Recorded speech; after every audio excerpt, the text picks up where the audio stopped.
There is a lot to be confused about in the Nancy Guthrie case. We received, as you know, the first ransom note along with two Tucson stations, television stations. And in that note, the kidnappers made it clear that they wanted $4 million within days of the time she was captured. And if the Guthrie family didn't pay that money, it would go to $6 million. And a week after the kidnapping, basically, they said they would kill her if they didn't get the money. So there was a second ransom note now that we know about that one of the Tucson stations got. In that note, which was sent 5 days after the kidnapping, it said that Nancy Guthrie was dead, and that apparently said she was buried somewhere. Now, we know that the second note did not contain a ransom demand. And that's why it was so confusing that following weekend, when Savannah Guthrie said to the world that they wanted to bring their mother home to celebrate, and they would pay the money. And that money was never paid, and we know that because we have the Bitcoin address, and the Bitcoin address in the first ransom note was the same as the Bitcoin address in the second ransom note. And no money was ever paid other than a very small amount that the FBI put in to see if they could trace the Bitcoin address, which they could not do.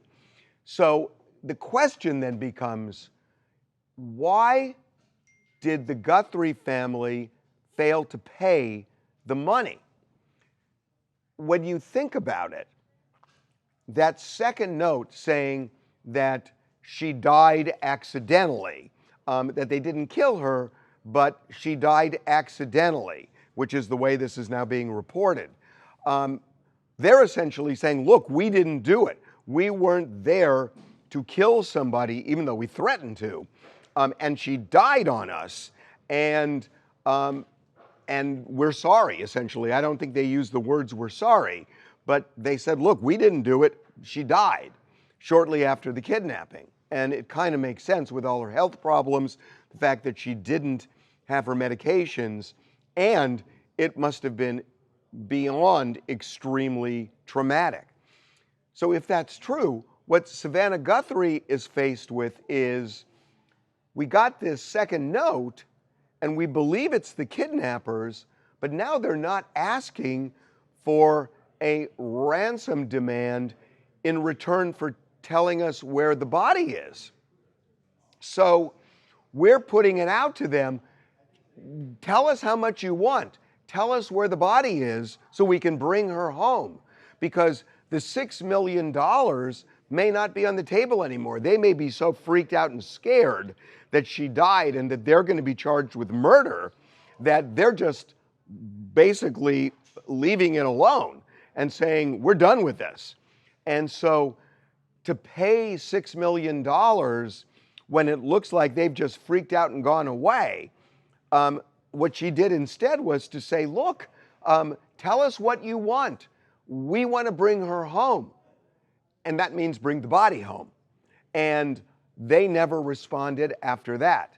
They never responded to us, and they never responded, apparently, to anyone else.